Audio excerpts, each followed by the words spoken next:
Introducing the all-new Corolla. Bordallo returned to Natural Resources for its approval a day after the House Rules Committee cleared her Ritidian Surface Danger Zone amendment for floor action. And the same day, the House moved to approve the amendment en bloc with other non-controversial riders to the National Defense Authorization Act.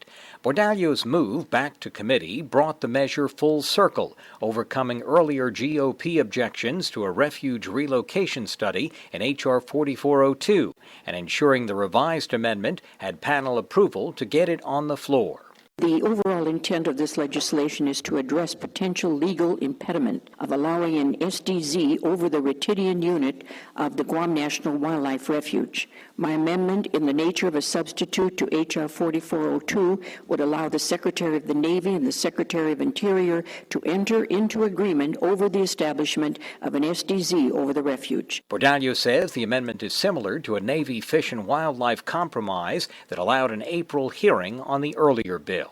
And I believe this amendment, in the nature of a substitute to H.R. 4402, will keep the Navy and the Fish and Wildlife Service talking about the potential impacts of a firing range on Northwest Field. In fact, I believe this legislation is important to keep the NEPA process on track so that these two agencies can discuss potential mitigations should this location be advanced in the process. Bordallo stressed her measure that requires the Navy to pay for SDZ wildlife impacts does not prejudge the outcome of the environmental review process. But even as Bordallo acknowledged public controversy at hearings back home, she telegraphed her bottom line to the people of Guam. I have been and remain a staunch advocate for the military buildup on Guam, and I believe that this bill keeps the process moving forward and including it at markup and ultimately in the Defense Authorization Bill ensures that we have no unnecessary delays.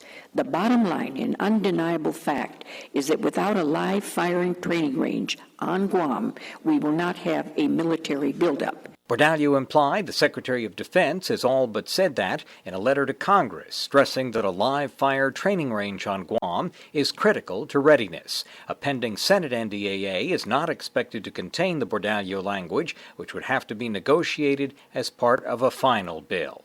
On Capitol Hill, Matt Kay for PNC News.